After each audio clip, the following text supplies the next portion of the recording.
Hi friends, you know that golf is a game of great tradition. We have a lot of traditions in our game, things that have been held to for a long time and are deeply meaningful to those people who've hung around the game for quite a while. But in addition to those grand traditions, we often have individual traditions as well that we keep up in our own games at our own clubs, our own courses, and our own trips with our friends to play golf. We like to go back to certain places, do some of the things that we've done before because they've been meaningful before, and we anticipate they're being meaningful again.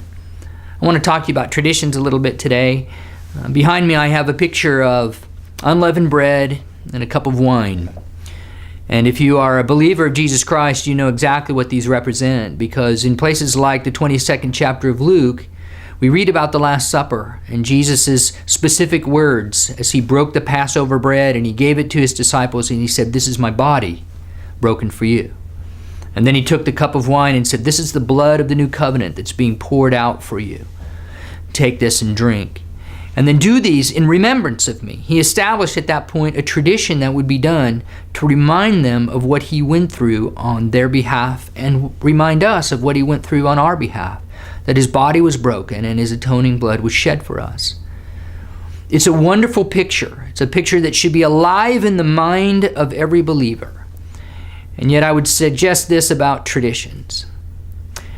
They die. They die in practice often, but before that, I think they often die in our minds.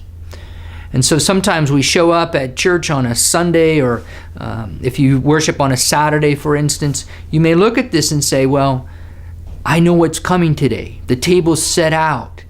The bread is there. The fruit of the vine is there.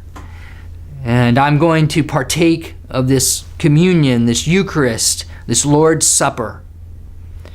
And yet then our mind often shuts down. Oh, I've done this before. We don't tell ourselves that, but it happens.